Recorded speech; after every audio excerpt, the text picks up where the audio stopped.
Assalamualaikum warahmatullahi wabarakatuh. Bismillah wassalatu wassalamu ala rasulillah wa ba'd. Allahumma inna nas'aluka ilman nafi'a wa na'udzubika min ilmin la yanfa'. Saudaraku yang Allah muliakan, syariat berkurban adalah syariat yang sangat luar biasa. Namun ada hal yang perlu kita perhatikan. Jangan sampai kita gagal menangkap pesannya. Apa tujuan besarnya? Lihat kurusmallah ala ma razaqahum min bahimatil an'am.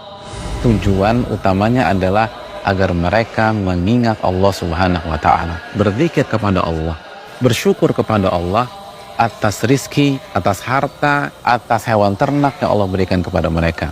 Karena ketika kita nggak punya rizki, kita nggak punya harta, kita nggak punya hewan ternak, kita nggak bisa berkurban. Maka jemaah sekalian Allah muliakan, tujuan kita berkurban, dan ini harus kita ketahui khususnya bagi orang yang berkurban pada tahun ini, agar kita mengingat Allah Subhanahu wa Ta'ala, agar kita berzikir kepada Allah Subhanahu wa Ta'ala.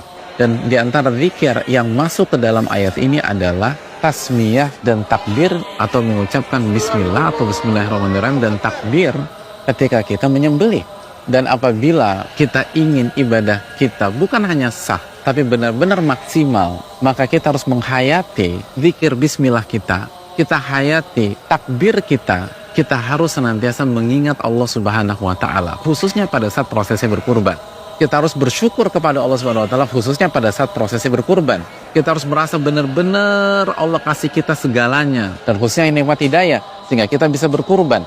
Tanpa mengingat Allah Subhanahu wa Ta'ala, maka ibadah kurban akan menurun tingkat kualitasnya, dan penyembelihan bisa jadi seperti penyembelihan biasanya.